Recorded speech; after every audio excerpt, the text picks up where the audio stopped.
Hello दोस्तों, एक बार फिर से स्वागत है आपका आरंभ स्टडी पॉइंट में।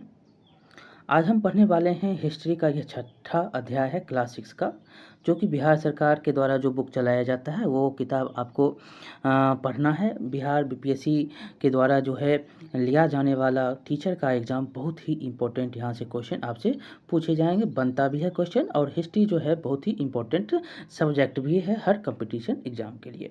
यहाँ पर आपको बिहार के लिए जो भी आप एग्ज़ाम दे रहे हैं, अगर आप 6 to 8 के लिए दे रहे हैं, 9 10th के लिए भी दे रहे हैं, जो भी आप एग्ज़ाम दे रहे हैं, बीपीएससी के द्वारा जो टीचर का एग्ज़ाम लिया जाने वाला है, उसमें जो है आपसे कहा भी गया है कि आप इसको पढ़ेंगे और यहाँ से आपसे क्वेश्चन पूछे जाएंगे। तो हम एक एक अध्याय करके आपको पढ़ा रहे हैं और साथ ही साथ आपको एमसीक्यू जो नीचे दिया गया है और बाद में जो भी एनसीईआरटी प्लस जो है बीपीएस जो बीटीबीसी का बुक है उसके जॉइंट हम एनसीईआरटी में ही आपको हम जो है एनसीईआरटी का जो हम एमसीक्यू निकाल रहे हैं उसमें आपको ये दोनों लेकर हम आपको जो ऑब्जेक्टिव क्वेश्चन बनता है वो आपको हम बता देते हैं।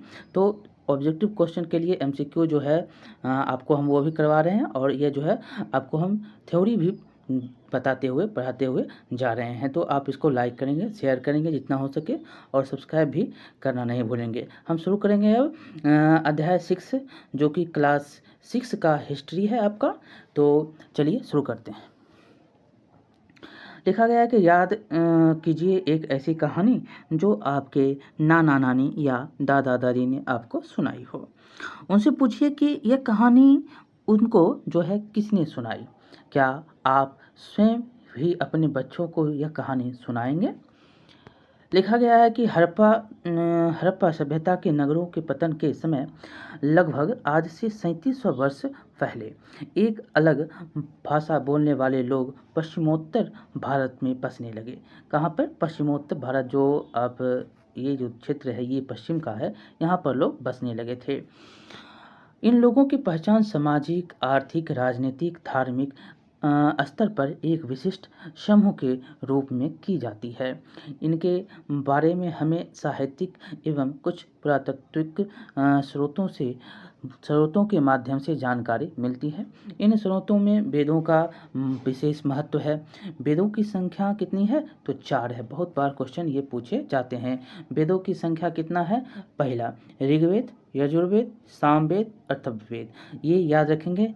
वेद की संख्या कितनी? तो 4। कौन कौन? ऋग्वेद, यजुर्वेद, सामवेद, अथर्ववेद। ये चारों वेद जो हैं इसके स्रोत हैं, विशेष स्रोत ये बताए गए हैं जो साहित्यिक रूप से क्या जो है उसका कैसे लोग यहाँ पर राजनीतिक, आर्थिक, धार्मिक किस प्रकार से लोग ये विशिष्ट रूप से यहाँ पर रहते थे, कैसे लोग यहाँ जो है इनका कैसे पहचान था। यहाँ जो है ये सारे जो हैं पुरातात्विक स्रोतों के माध्यम से हमको जानकारी मिलती है, साहित्यिक रूप से कुछ। तो साहित्यिक रूप में आपको इन स्रोतों में जो है विशेष रूप से वेद है। तो वेद कितने प्रकार के? तो 4 हैं। वेद की संख्या कितनी? तो 4। 4 वेदों में आपको ये कौन कौन वेद है? तो ऋग्वेद, यजुर्वेद, सामवेद और अथर्ववेद। बार बार आपको इसलिए हम बोल रहे हैं कि आपको याद हो जाए। ये क्वेश्चन जो है बहुत ही फेवरेट है, बार बार पूछा जाता है। आपसे ये भी पूछ देगा कि वेद की संख्या कितनी है? 4। और ये भी पूछ देगा कि इनमें से कौन सा वेद नहीं है, और 5 को ऑप्शन दे देगा और बताने के लिए बोलेगा कि आप बताइए कौन सा नहीं है। ये भी हम क्वेश्चन जो है क्वेश्चन जब हम करेंगे तो इसका हम क्वेश्चन भी कर लेंगे। देखिए, वैदिक साहित्य 2 श्रेणियों में विभक्त है। वैदिक साहित्य कितना श्रेणी में विभक्त है? तो 2 श्रेणी में, पूर्व वैदिक और ऋग्वैदिक साहित्य। एक है पूर्व वैदिक या ऋग्वैदिक साहित्य और दूसरा है उत्तर वैदिक साहित्य। यहाँ पर जो है ये दोनों एक है, पूर्व वैदिक या इसको आप ऋग्वैदिक साहित्य बोलते हैं और दूसरा आपका है उत्तर वैदिक साहित्य। पूर्व वैदिक साहित्य के अंतर्गत ऋग्वेद को रखा जाता है। और ये भी क्वेश्चन आपसे पूछा जाता है कि ऋग्वेद को किसके अंतर्गत रखा जाता है? तो पूर्व वैदिक के अंतर्गत, या इसको ऋग्वेदिक के अंतर्गत इसको कहते हैं, या ऋग्वेद इसके जो है इसको ऋग्वेद भी कहा जाता है, जो पूर्व वैदिक साहित्य के अंतर्गत ऋग्वेद को रखा जाता है। जबकि उत्तर वैदिक साहित्य के जो है अंतर्गत 3 शेष जो बचे हुए हैं वो आते हैं। आपको यहाँ पर हमने बताया कि ये जो पॉइंट है ये यहाँ पर समझेंगे। वैदिक कितने भाग में? 2 भाग में। कौन कौन? एक पूर्व वैदिक या ऋग वैदिक, या दूसरा उत्तर वैदिक। ऋग वैदिक जो है किस में आता है? तो पूर्व वैदिक में, और सारे जो 3 वैदिक होते हैं वो आते हैं उत्तर वैदिक में। जो पूर्व वैदिक में कौन आते हैं? तो ऋग्वेद। उत्तर वैदिक में कौन आते हैं? तो 3। कौन कौन? यजुर्वेद, सामवेद और अथर्ववेद। ये तीनों जो हैं वेद, ये उत्तर वैदिक में आते हैं। आपको यहाँ पर से डाउट नहीं बचा होगा, आपको हमने याद कराने की भी कोशिश की, आप याद भी किए होंगे। देखिए अंतर्गत जो है इसमें 3 वैदिक कौन आते हैं? यजुर्वेद, सामवेद और अथर्ववेद। और उत्तर वैदिक में ये भी आते हैं कौन? ब्राह्मण, आरण्यक और उपनिषद। ये भी उत्तर वैदिक में ही आते हैं। एक हो गया आपका 3 वेद, और दूसरा आपका हो गया ब्राह्मण, आरण्यक और उपनिषद। ये सारे उत्तर वैदिक में आते हैं। और एक सिर्फ आता है पूर्व वैदिक में, वो कौन है? तो ऋग्वेद। ठीक। वैदिक साहित्य के आधार पर ही वैदिक युग को 2 कालखंडों में विभाजित किया गया, और वैदिक साहित्य है उसके ही आधार पर जो है वैदिक युग को कितने भागों में? इसको भी 2 भागों में विभक्त किया गया है। एक भाग जो है ऋग्वैदिक युग का है, और दूसरा भाग जो है वो उत्तर वैदिक युग का है। ऋग्वैदिक युग जो है उसका काल कितना है? तो 1500 ईस्वी पूर्व से 1000 ईस्वी पूर्व, और उत्तर वैदिक का जो काल है वो 1000 ईस्वी से पूर्व से 600 ईस्वी पूर्व का काल जो है उसको उत्तर वैदिक काल का जो है युग कहा गया है। ऋग्वैदिक युग का काल कितना है? 1500 ईस्वी पूर्व से 1000 ईस्वी पूर्व। वैदिक साहित्य को कितनों भागों में बांटा गया है? तो 2 भाग में। 2 कालखंड हैं, एक है ऋग्वैदिक काल और दूसरा है जो है युग, या दूसरा है उत्तर वैदिक युग। ये पॉइंट को हम जो है पूर्ण आपको एक बार 1 मिनट में बता देते हैं। देखिए वैदिक साहित्य में 2 श्रेणी, एक है पूर्व वैदिक या ऋग्वैदिक, दूसरा है उत्तर वैदिक। पूर्व वैदिक में कौन? तो ऋग्वेद। उत्तर वैदिक में 3 जो शेष बचा वेद, यजुर्वेद, सामवेद, अथर्ववेद, साथ ही साथ ब्राह्मण, आरण्यक और उपनिषद। और इसके जो है वैदिक साहित्य के आधार पर वैदिक युग को 2 कालखंड में, एक है ऋग्वैदिक, दूसरा है उत्तर वैदिक। ऋग्वैदिक का काल हो गया 1500 ईस्वी पूर्व से 1000 ईस्वी पूर्व, दूसरा काल हो गया आपका 1000 ईस्वी पूर्व से 600 ईस्वी पूर्व। आपको यहाँ पर जो है जो भी हमने बताया अभी आपको याद हो गया होगा, हम ये जो है विश्वास कर रहे हैं। आगे है यहाँ पर वैदिक साहित्य के बारे में ये याद जो है आप कर लेंगे। यहाँ पर वैदिक साहित्य जो है वेद कितने? तो 4, ब्राह्मण कितने? तो 9, आरण्यक कितने? तो 6, और प्रारंभिक उपनिषद 13, और कुल उपनिषद 108। बार बार याद को जो है यहाँ पर 1-2 बार पढ़ेंगे याद हो जाएगा। वेद बताइए 4, ब्राह्मण कितना? 9, आरण्यक बताइए तो 6, प्रारंभिक उपनिषद कितना? तो 13, कुल उपनिषद कितना? तो 108। याद हो गया होगा। एक बार पुनः, वेद कितना? 4, ब्राह्मण 9, आरण्यक 6, प्रारंभिक उपनिषद 13, कुल उपनिषद 108। आप याद रखेंगे, कुल उपनिषद भी पूछा जाता है, और वेद तो बहुत ही फेवरेट है, बहुत बार पूछा गया है। आगे है कि वेद मौखिक रूप से एक पीढ़ी से दूसरी पीढ़ी तक पहुँचे थे। कहाँ? तो एक पीढ़ी से दूसरी पीढ़ी जो है 4 वेद है, एक पीढ़ी से दूसरा पीढ़ी तक पहुँचा था। विभिन्न देवी देवताओं की स्तुति में रचे गए मंत्र और प्रार्थनाएं सूक्त को लोगों ने कंठस्थ रखकर अनेक पीढ़ियों तक सुरक्षित रखा। देखिए जो देवी देवताओं की स्तुति के लिए प्रार्थना की जाती थी उसको सूक्त बोलते थे। क्या बोलते थे? सूक्त बोलते थे, और लोग जो इसको याद करते थे, और एक जो पीढ़ी से दूसरी पीढ़ी तक ये जाता था। यहाँ पर देवी देवताओं की स्तुति के लिए जो रचे गए मंत्र थे या प्रार्थना, जो सूक्त का जिसको बोलते थे, प्रार्थना मतलब सूक्त, जो रचा गया मंत्र, ये सारे जो है याद किया जाता था, और एक पीढ़ी से दूसरी पीढ़ी तक इसको सुरक्षित रखा गया। देखिए इन्हें कई सदियों के बाद लिखा गया, और इसीलिए वेद को श्रुति मतलब सुना हुआ भी कहते हैं। वेद को क्या बोलते हैं? श्रुति या सुना हुआ बोलते हैं। इसको कई सदी के बाद लिखा गया था। श्रुति मतलब क्या होता है? सुना हुआ। वेद को क्या बोलते हैं? सुना हुआ या श्रुति भी कहते हैं। ये देख सकते हैं ऋग्वेद का एक अंश जो है यहाँ पर कुछ जो है बहुत सदियों के बाद ये लिखा गया अंश ऋग्वेद में आपको यहाँ पर चित्र में दिखाया गया है। देखिए वेद की भाषा को प्राक संस्कृत या वैदिक संस्कृत कहते हैं। ये भी क्वेश्चन पूछे गए हैं। वेद की भाषा क्या है? तो प्राक संस्कृत है या वैदिक संस्कृत है। याद रखेंगे वेद की भाषा प्राक संस्कृत प्राक संस्कृत और वैदिक या वैदिक संस्कृत, या यहाँ पर आपको हो गया होगा। आप स्कूल में जिस संस्कृत भाषा को पढ़ते हैं उससे यह थोड़ी भिन्न भिन्न थी। और इन वेदों में प्रार्थनाओं की रचना करने वाले लोग कभी कभी खुद को आर्य कहते थे। जो प्रार्थना की रचना इन वेद में करते थे वो क्या कहलाते थे? आर्य कहलाते थे। आर्यों के विरोधी दास एवं दस्युओं के बारे में कहा जाता था। जो आर्य के विरोधी आर्यों के विरोधी दास एवं दस्युओं के बारे में कहा गया है कि वे आर्यों के देवताओं में श्रद्धा न रखने वाले तथा यज्ञ न करने वाले थे। जो आर्य के विरोधी होते थे, जो प्रार्थनाओं को रचना करते थे, जो लोग कभी कभी खुद को क्या बोलते थे? आर्य होते थे।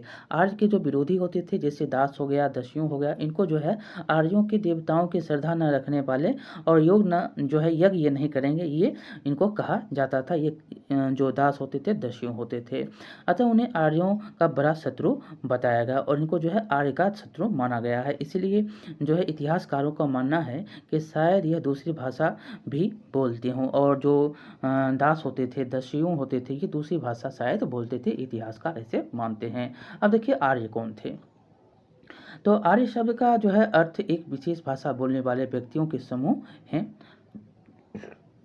जिन्होंने प्रथम पश्चिम उत्तर भारत में अपना निवास स्थान बनाया और भारत में एक नई संस्कृति को विकसित किया जो वैदिक संस्कृति के नाम से जानी जाती है। आर्य ने जो संस्कृति को विकसित किया वो कौन संस्कृति के नाम से जाना जाता है? तो वैदिक। आर्य किसे कहते हैं? जो एक जो है विशेष भाषा बोलते हैं और भारत के पश्चिमोत्तर मतलब पश्चिम के भागों में जो है भारत में निवास करते थे और पूरे भारत में जो एक संस्कृति का विकास जो इन्होंने किया, और यह जो है विकास जो किए, इनको वैदिक संस्कृति के नाम से भी जाना जाता है। आर्य का मतलब आप समझ गए होंगे। अब है भारोपीय भाषा वर्ग। भारोपीय भाषा वर्ग क्या है? तो संस्कृत भाषा भारोपीय मतलब भारत प्लस यूरोप क्या बोलते हैं? संस्कृत भाषा भारोपीय को भारत और यूरोप भाषा वर्ग का अंग है। क्या है? यूरोपीय। तो भारत और यूरोप का जो है ये अंग है संस्कृत, ये भाषा है। भारत की अनेक भाषाएं असमिया, गुजराती, हिंदी, कश्मीरी, सिंधी तथा यूरोप की बहुत सी भाषाएं जैसे अंग्रेजी।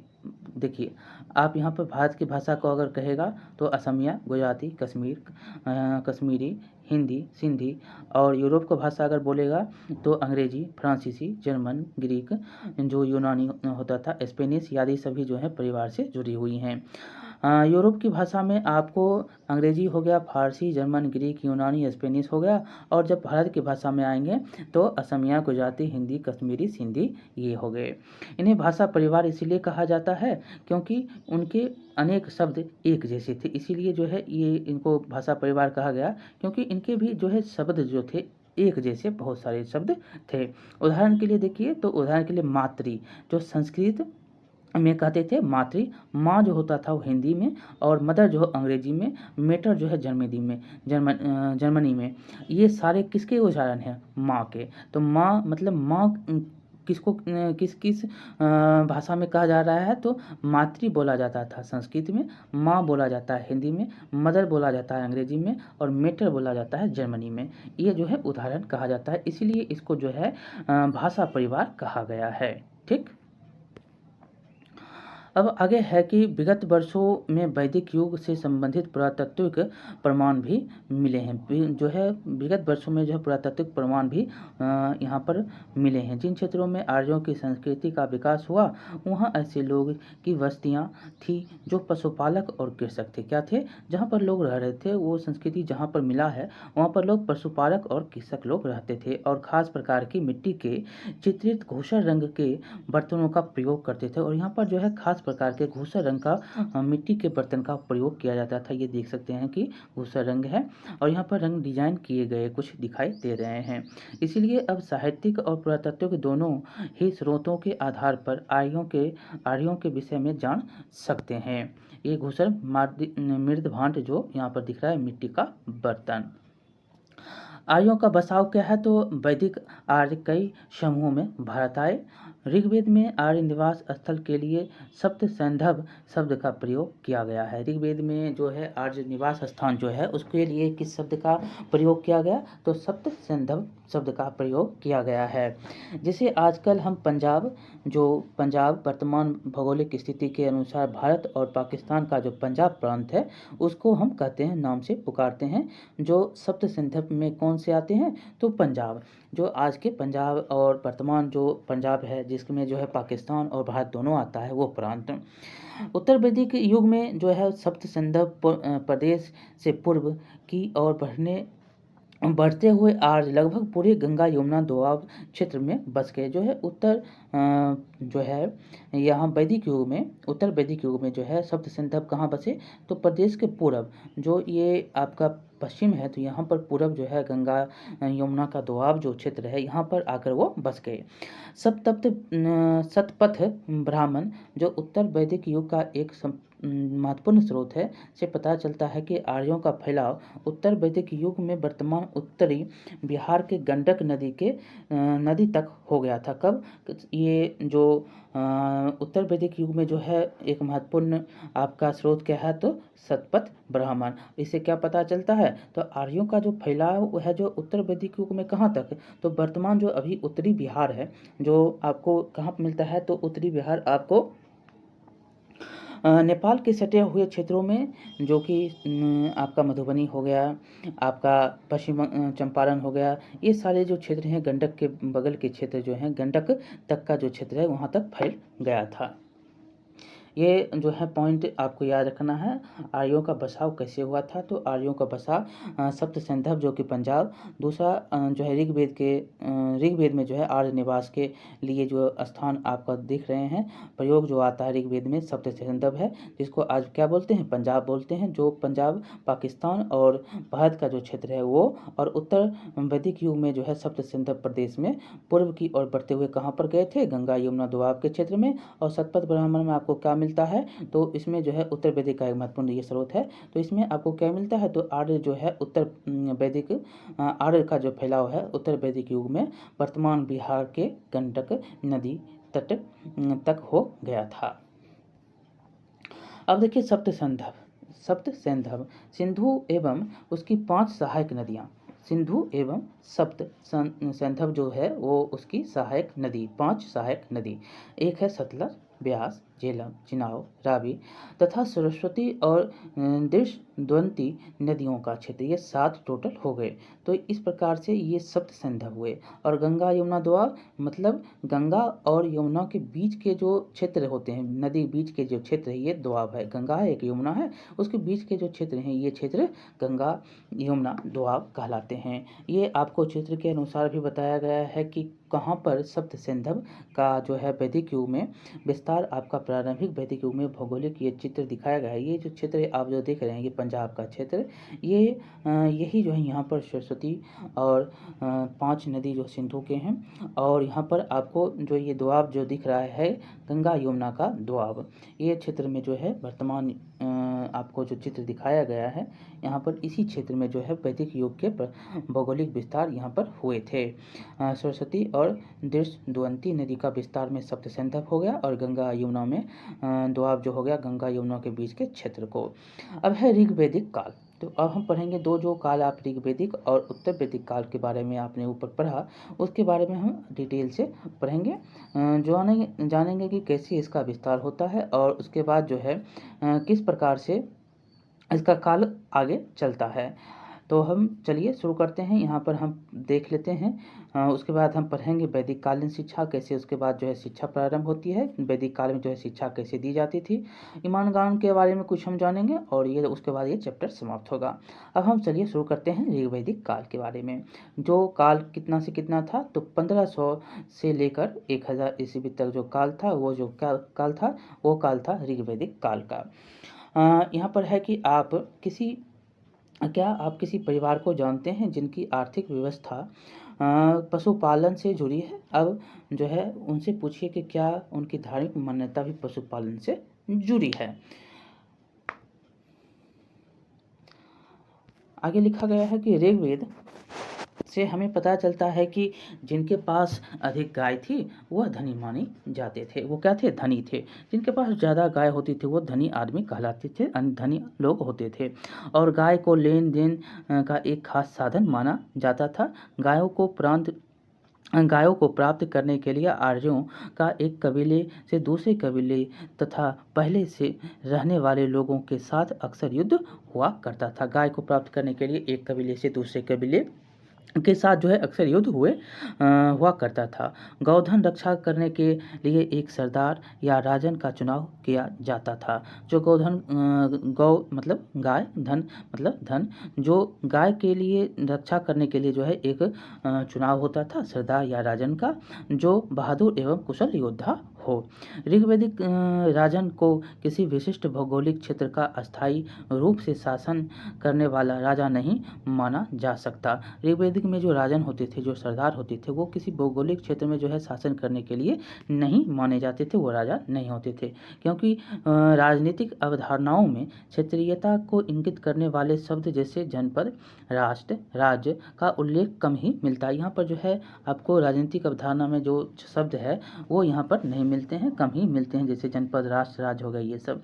अतः ऋग्वैदिक काल का राजन एक कबीले के मुखिया के से कुछ अधिक नहीं था। यहाँ पर जो राजन होते थे, सरदार जो होते थे, एक कबीले का मात्र एक मुखिया के बराबर था, ना कि और कुछ। कबीला किसको कहते हैं? कबीला एक वंश या परिवार के कई पीढ़ी के लोग एक साथ रहते थे। यहाँ पर जो है एक वंश या एक परिवार के जो लोग हैं, कई पीढ़ी तक जो है एक साथ रहने वाले लोग कबीले कहलाते थे। आगे है, ऋग्वैदिक काल में आम लोगों की संस्था के रूप में विदत का सबसे ज़्यादा महत्व था। क्या था? विदत का संस्था के रूप में। लेकिन धीरे धीरे विदत का महत्व घटता गया और इसका स्थान जो है सभा और समिति ने ले लिया। सभा और समिति ने किसका स्थान लिया? तो विदत का। ये क्वेश्चन पूछे गए हैं। ये जो विशिष्ट स्थान रखता है। सभा का विशिष्ट स्थान था जिसके सदस्य केवल प्रतिष्ठित लोग हुआ करते थे। सभा में प्रतिष्ठित लोग होते थे, जबकि समिति आम लोगों का संस्था था। क्या था? समिति आम लोग, उसमें लोग रहते थे। सभा में विशिष्ट लोग और जो है केवल जो प्रतिष्ठित होते थे वो लोग, और समिति में आम लोग भी रहते थे, आम लोग रहते थे। इन संस्थाओं की बैठक में राजा का भाग लेना अनिवार्य था, और जब ये बैठक होते थे तो इसमें राजा भाग जरूर लेगा। इनकी बैठक में समस्याओं का समाधान आपस में सलाह मशवरा से करते। इन संस्थाओं की बैठक में महिलाएं भी भाग लेती थी, और इसमें जो महिला भी लेती थी भाग।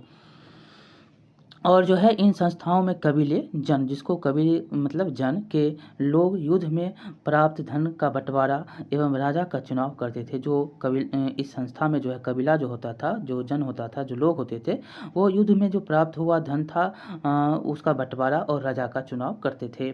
आवश्यकता पड़ने पर समिति के सदस्य युद्ध में सैनिक कार्य भी करते थे, और आवश्यकता पड़ने पर क्या करते थे? जो समिति के सदस्य होते थे युद्ध में भी काम करते थे। ऋग्वैदिक काल में जो है आर्यों का मुख्य पेशा क्या था? पशुपालन था। इसके लिए उन्हें चारे की तलाश में अलग अलग स्थानों में जाना पड़ता था। जहाँ एक जगह चारा खत्म हो जाने पर वह दूसरी जगह चले जाते थे। इस कारण विभिन्न कबीलों का किसी खास क्षेत्र पर अधिकार नहीं होता। राजन किसी क्षेत्र का स्वामी नहीं होता था, बल्कि कबीले के सभी लोगों पर उसका शासन होता था। सरदार जिसको बोलते थे। उसका चुनाव कबीले के सभी लोग मिलजुल कर करते थे, मिलकर करते थे।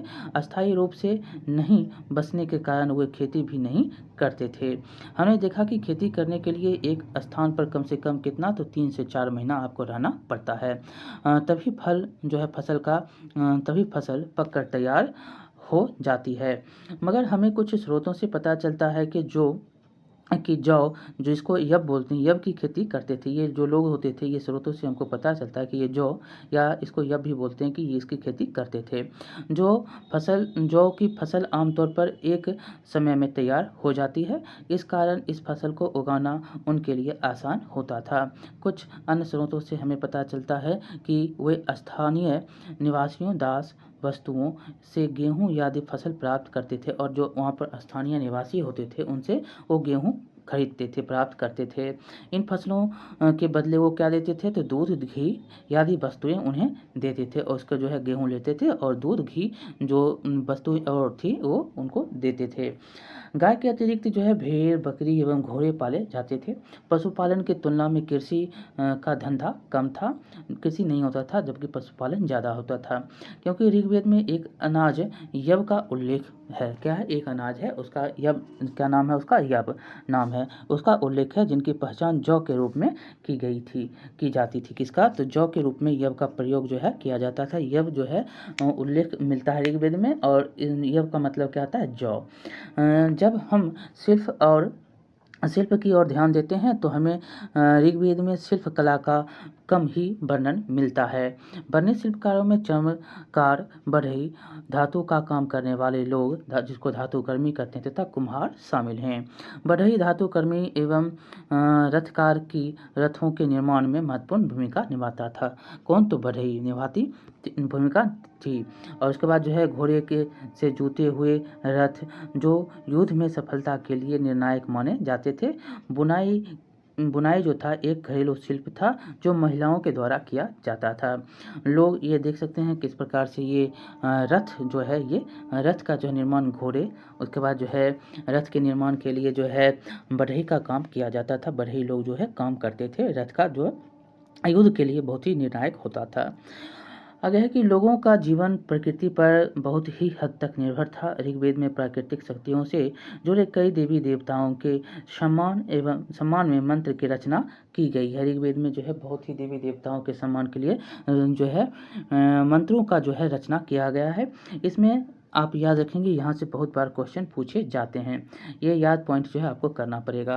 पहला क्या है, तो जिसमें जो है इंद्र, अग्नि, सोम प्रमुख था। इसमें जो क्या था, जिसके लिए रचना की जाती थी, तो इंद्र थे, अग्नि थी और सोम थे। इंद्र युद्ध के देवता, किसके? तो युद्ध के। इंद्र युद्ध के, अग्नि आग के, सोम एक पौधा। सोम एक पौधा, अग्नि, आग, युद्ध जो होते थे, युद्ध के देवता वो इंद्र। ये आपको याद रखने हैं, यहाँ से बहुत बार क्वेश्चन पूछे जाते हैं। सोम क्या था? एक पौधा था, जिसे एक प्रकार का पेय बनाया जाता था। ये बहुत बार क्वेश्चन पूछा गया। क्या है? जिससे किस प्रकार का पेय? तो एक प्रकार का पेय किससे बनाया जाता था? तो सोम से। इसमें 3 प्रकार के जो है मंत्रों का उच्चारण 3 याद रखेंगे। एक इंद्र, अग्नि, सोम, ये 3 प्रमुख थे। इंद्र जो थे युद्ध के देवता थे, अग्नि आग के थे, सोम क्या था? एक पौधा था, जिससे एक प्रकार का पेय बनाया जाता था। देवी देवताओं की पूजा धन, संतान एवं युद्ध में विजय की कामना के उद्देश्य से की जाती थी। देवताओं को प्रसन्न करने के लिए मंत्रों का उच्चारण तथा यज्ञों में आहुति दी जाती थी। घी, अनाज और कभी कभी जानवरों की भी आहुति दी जाती थी। आगे है कि जब आर्य लोग भारत में आए तो 3 सामाजिक वर्गों में विभाजित थी। पहला योद्धा, पुरोहित और साधारण जन। कितने? तो आर्य किस भाग में थे? 3 भागों में, 3 वर्गों में विभाजित थे। एक योद्धा था, एक पुरोहित था, एक साधारण जन था। ऋग्वेद में मंत्रों से ऐसी जानकारी मिलती है कि समाज में वर्ग भेद की स्थिति नहीं बन पाई थी।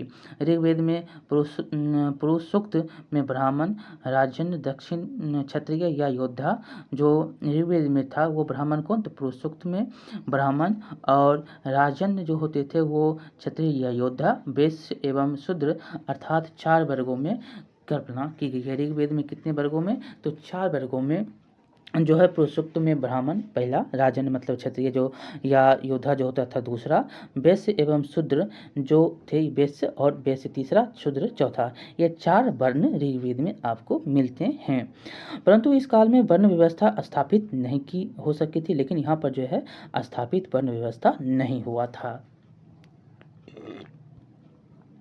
अगला है अब उत्तर वैदिक काल। तो इसका काल कितना है? तो 1000 से 600 ईस्वी पूर्व। इस काल में लगभग संपूर्ण उत्तरी भारत में जीवन के सभी पहलुओं में निश्चित परिवर्तन हो रहे थे। इस काल में आर्यों ने पशुपालन के स्थान पर खेती कृषि को मुख्य पेशा बनाया। यहाँ पर जो है अब जो है पशुपालन के स्थान पर क्या हो गया? कृषि और खेती। एक स्थान पर बसकर रहने लगे और कबीलों का निश्चित क्षेत्र तय हो गया।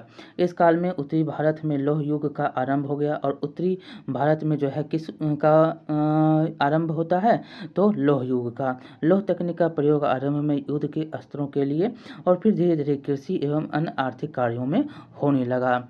हस्तिनापुर, आलमगीरपुर, अंत अंत अंतरंजी, खेड़ा आदि स्थानों पर लोहे के युद्ध के अस्त्र शस्त्रों का अवशेष मिले हैं। यहाँ पर 3 याद रखेंगे: हस्तिनापुर, आलमगीरपुर, अंतरंजी, खेड़ा, ये जो स्थान है यहाँ पर युद्ध के अस्त्र शस्त्र के अवशेष मिले हैं। लोग कच्चे मकानों में रहते थे जिनकी छत फूस और सरकंडों की बनी होती थी। लोग मिट्टी के बर्तन भी बनाते थे। इन स्थानों में कुछ विशेष प्रकार के बर्तन मिले हैं जिन्हें त्रिचित घोषर पात्र के नाम से जाना जाता है। इसमें जो है कुछ विशेष प्रकार के बर्तन मिले हैं जिसको क्या बोलते हैं, चित्रित घोषर पात्र। पृष्ठ 52 में हम देखेंगे कैसा इसका जो है, ऊपर में हमने पढ़ा भी देखा भी कि कैसा इसका चित्र था। इसमें जो है चित्रकारी बर्तन में की जाती थी। ये आमतौर पर सरल रेखाओं या ज्यामितीय आकृतियों के रूप में है। स्पष्ट है कि उत्तर वैदिक काल में लोग अस्थायी रूप से जीवन व्यतीत करने लगे थे। ऋग्वैदिक कालीन अनेक छोटे छोटे कबीले जो जन होते थे, जिसको लोग भी बोलते थे, मतलब लोग मतलब कबीला, जो जन होते थे एक दूसरे में विलीन होकर बड़े बड़े जनपद को जन्म दे रहे थे। मतलब एक दूसरे, एक जन यहाँ मिला, फिर दूसरा जन, तीसरा जन, चौथा जन मिल जाता है, तो ये बड़े बड़े जनपद का जन्म दे रहा था। उदाहरण के लिए पुरु एवं भरत जन मिलकर कुरु जनपद का जनपद तथा दुर्वस एवं किदिबी जन मिलकर पांचाल जनपद कहलाए।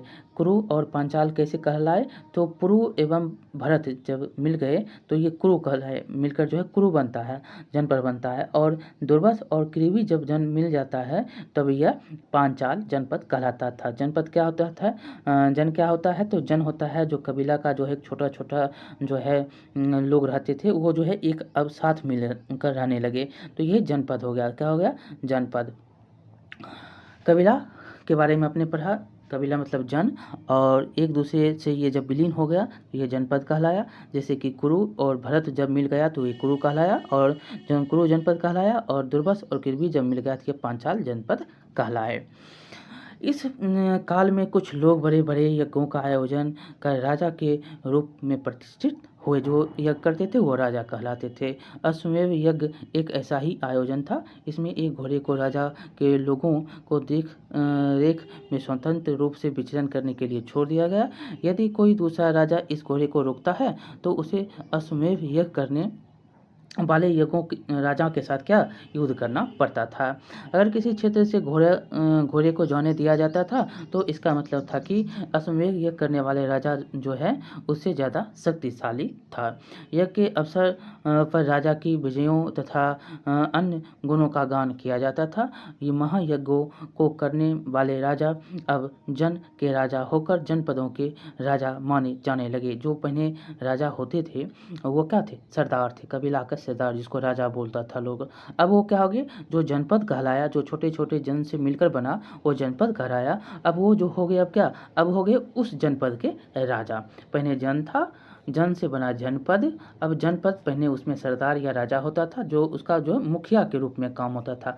अब ये जनपद हो गया, तब ये जो है अब उसके राजा कहलाए। अब जो ये मुख्य रूप से राजा कहलाने लगे, राजा माने जाने लगे। राजा की शक्ति में वृद्धि के साथ साथ ऋग्वैदिक सभा एवं समिति जैसी सामुदायिक संस्थाएं कमजोर पड़ने लगी और राजा की यहाँ पर शक्ति में वृद्धि होती है। और सभा जो उच्च वर्ग के लोग यहाँ पर बैठते थे और समिति जो समान लोग के लोग थे उनकी संस्थाएं क्या हो गई, कमज़ोर पड़ने लगी थी। और धीरे धीरे वे राजा की परामर्श देने वाले संस्था बन गए। और जो है ये लोग होते, जो सभा के लोग होते थे वो सिर्फ परामर्श देने वाले संस्था बन गए थे।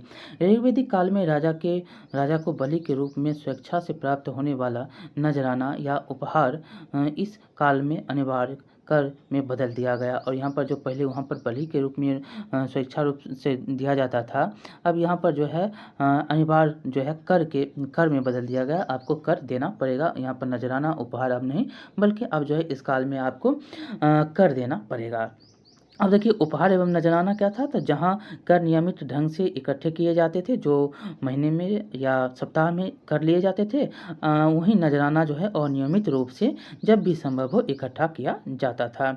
ऐसे नजराने विविध पदार्थों के रूप में, जैसे प्रायः विविध पदार्थों के रूप में प्रायः ऐसे लोग के लिए जाते थे जो स्वेच्छा से इसे देते थे। जो नजराना होता था, जो अपने स्वेच्छा से लोग विविध पदार्थों के रूप में वो देते थे। अब है उत्तर वैदिक काल में कई ग्रंथ रचे गए, जिसके जो है विषय में हम पीछे पढ़ चुके हैं कि पुरोहितों के द्वारा जो है इन ग्रंथों में विभिन्न प्रकार के सामाजिक नियमों के बारे में बताया गया है। उस समाज के कई जो है कई समूहों में बटा हुआ था, जैसे पुरोहित, योद्धा, कृषक, पशुपालक, व्यापारी, शिल्पकार, श्रमिक, शिकारी, मछली पकड़ने वाले लोग शामिल थे। जहाँ पुरोहितों तथा योद्धाओं का जीवन वैभवशाली था और कृषक एवं व्यापारी धनवान थे, वहीं दूसरी और पशुपालक शिल्पकार कौन धनवान था, जो कृषक और व्यापारी था वह धनवान था। जीवन जो है किसका वैभवशाली था, जो पुरोहित था, जो योद्धा था। और वहीं दूसरा और देखेंगे तो पशुपालक, शिल्पकार, श्रमिक, शिकारी, मछली पकड़ने वाला, ये जो सारे जो लोग थे वो निर्धनता का जीवन बिताते थे। ये लोग कमजोर थे, मतलब निर्धनता मतलब गरीब थे। पुरोहित किसे कहते हैं, तो यार्गिक क्रियाओं एवं अनुष्ठान को संपादित करने वाले लोग को पुरोहित कहते थे। देखिए पुरोहित ने कितने वर्गों में लोगों को बांटा, 4 वर्गों में बांटा, जिन्हें वर्ण कहते हैं। पुरोहित ने लोगों को 4 वर्गों में बांटा, जिन्हें वर्ण कहते हैं। इनके अनुसार जो है वर्ण के अलग अलग कार्य निर्धारित थे। पहला वर्ण था ब्राह्मण। पहला वर्ण क्या था, ब्राह्मण। उनका काम क्या था, तो वेदों का अध्ययन, अध्यापन और यज्ञ करना था, जिनके लिए उन्हें उपहार मिलता था। पहला वर्ण ब्राह्मण। वर्ण कितने प्रकार के, 4 प्रकार के। किन्होंने बांटा, पुरोहितों ने बांटा। दूसरा था शासक। दूसरा का स्थान क्या था, शासकों का, जिन्हें क्षत्रिय कहा जाता था। उनका काम क्या था, उनका काम था युद्ध करना, लोगों की रक्षा करना। और तीसरा स्थान था वैश्य का। इनमें जो है कृषक, पशुपालक और व्यापारी आते थे। और क्षत्रिय एवं वैश्य दोनों को ही यज्ञ करने का अधिकार था। क्षत्रिय और जो वैश्य लोग होते थे उनको यज्ञ करने का अधिकार था। वर्णों में अंतिम स्थान पर आता था शूद्र। चौथा जो स्थान था वो था शूद्र का। पहला ब्राह्मण, क्षत्रिय, वैश्य, शूद्र। क्षत्रिय और वैश्य ये यज्ञ कर सकते थे, शूद्र कुछ नहीं कर सकता था। ब्राह्मण क्या करता था, पूजा पाठ करवाता था, उसे उनके कारण जो है उनको उपहार दिया जाता था। किसने वर्ण को बांटा, तो पुरोहितों ने वर्ण को 4 भागों में बांट दिया। उसमें जो है एक पुरोहित में जो है ब्राह्मण, क्षत्रिय, वैश्य और शूद्र आते हैं। और वैश्य और क्षत्रिय को यज्ञ करने का जो है अधिकार था, और यहाँ पर जो है वैश्य को ये अधिकार नहीं थे। अंतिम में क्या था, वैश्य था। इनका काम था अन्य तीनों वर्गों की सेवा करना। क्या था इनका काम, अन्य जो ब्राह्मण हैं, क्षत्रिय हैं, वैश्य इनकी सेवा करेंगे। प्रायः औरतों को भी शूद्रों के समान माना जाता था, और औरत भी जो थे वो शूद्र के ही समान थे। महिलाओं तथा शूद्रों को वेदों के अध्ययन का अधिकार नहीं था। महिला जो थे और जो शूद्र थे, इनको वेद का अध्ययन करने का अधिकार नहीं था। पुरोहितों के अनुसार सभी वर्णों का निर्धारण जन्म के आधार पर होता था। पुरोहित के आधार पर क्या था, सभी वर्ण का जो है निर्धारण जन्म के आधार पर ही होता था। उदाहरण के तौर पर ब्राह्मण माता पिता की संतान जो है ब्राह्मण ही होती थी। जो माता पिता ब्राह्मण थे उनके संतान क्या होंगे, ब्राह्मण ही होंगे।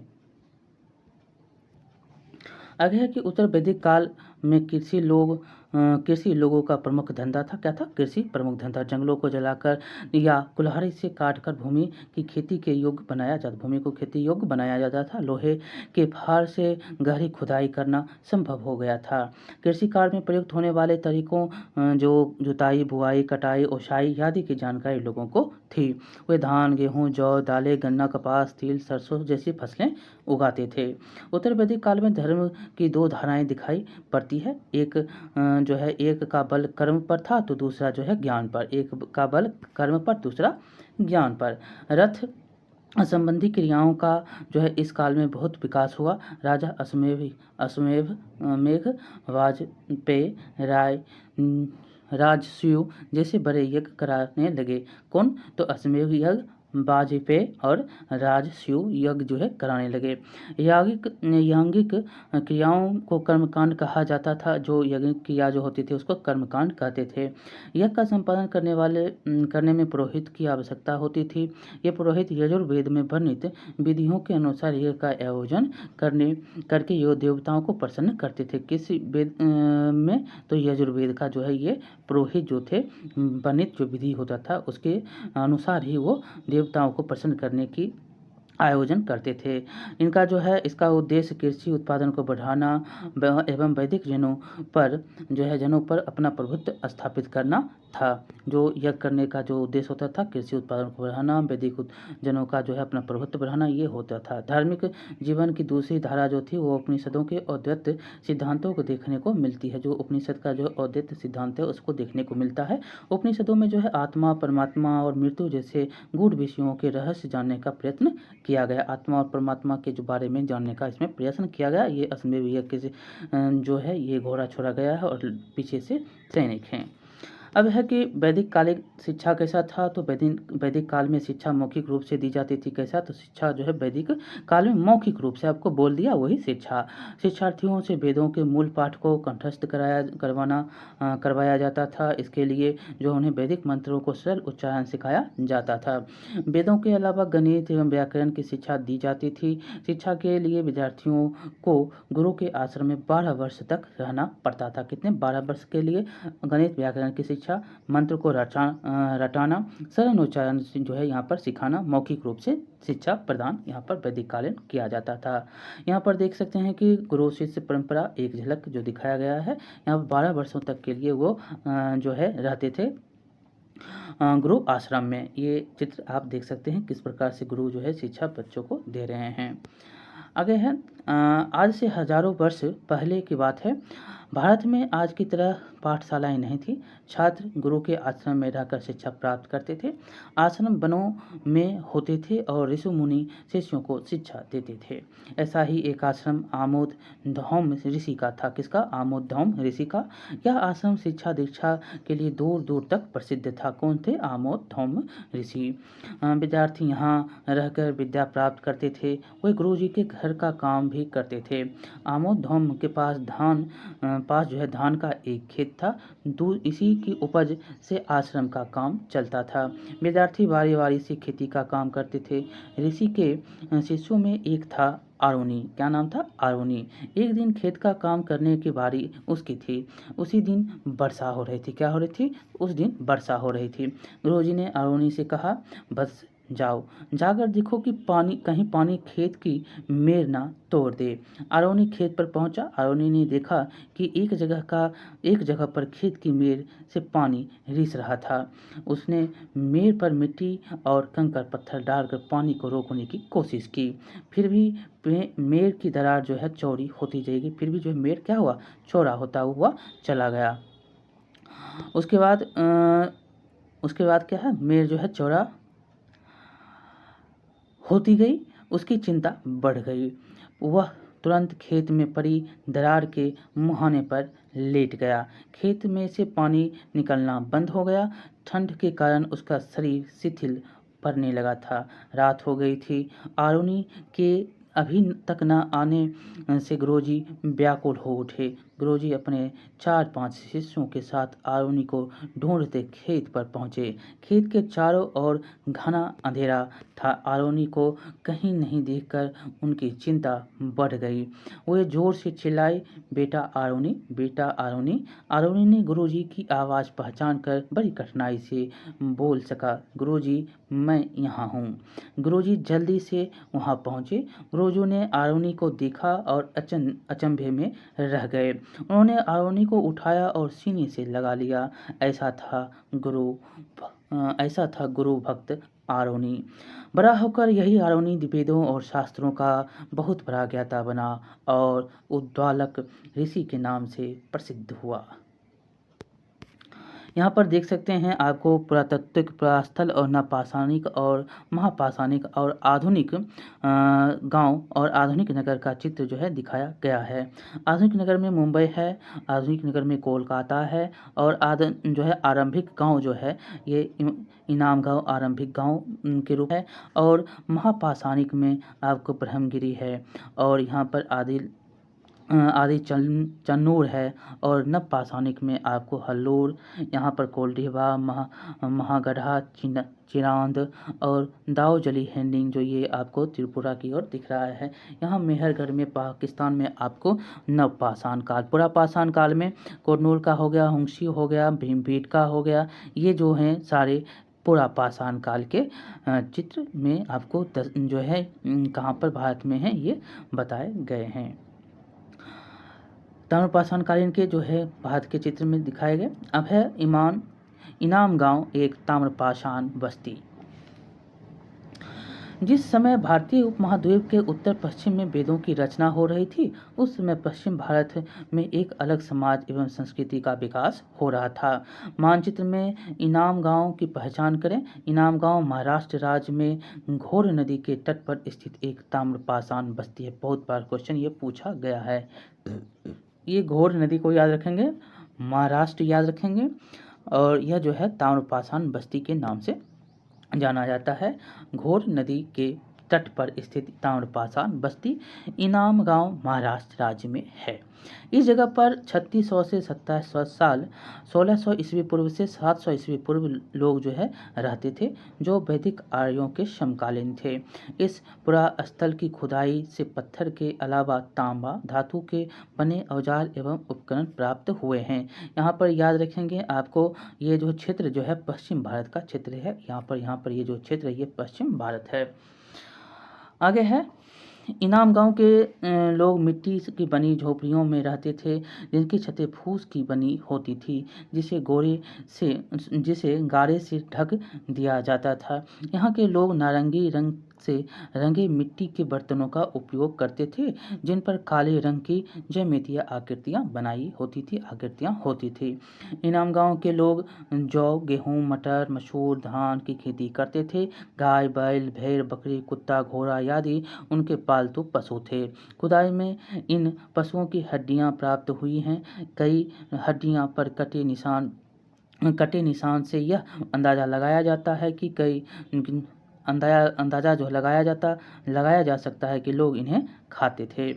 इनाम गांव के ताम्रपाषाण संस्कृति के लोगों का सबसे रोचक पहलू मृतकों को दफन करने का तरीका था। ये क्वेश्चन याद रखेंगे, यहाँ से पूछे गए। ताम्रपाषाण संस्कृति में जो इनाम गांव में लोग को कैसे दफन करते थे, ये बेहद ही तरीका रोचक था। एक आदमी को मकान के आंगन में मिट्टी के बने संदूक में दफनाया जाता था। किसका? तो मिट्टी का बना संदूक होता था और मकान का वो आंगन होता था। यह मकान बस्ती के बीच में बसा सबसे बड़ा मकान था। यह जो है मकान बस्ती के बीच में जो है बसा हुआ बड़ा मकान। सामान्यतः मृतकों को मिट्टी के बर्तनों के साथ दफनाया जाता था, और यह जो है मिट्टी के बर्तन उनके साथ होते थे, उनसे दफनाया जाता था, जिनमें जो है शायद खाने पीने की वस्तु रखी होती थी। कब्रों में जो है मृतक के साथ औजार एवं हथियार, गहने आदि भी यहाँ पर खुदाई में मिले हैं। क्या? तो औजार, हथियार, यहाँ पर गहने, ये सारे जो है खाने पीने के सामान के लिए बर्तन मिट्टी का होता था, इसको मृतक के साथ दफनाया जाता था। इस प्रकार आपका जो है ये चैप्टर जो है बहुत ही इंपॉर्टेंट था, ये आपका समाप्त हुआ। बहुत बार जो यहाँ से क्वेश्चन पूछे जाते हैं। देखिए पहला क्वेश्चन आपका यहाँ पर हम देखेंगे भी, वस्तुनिष्ठ क्वेश्चन जो यहाँ पर है, यहाँ से हम पूछे गए क्वेश्चन को हम देखेंगे।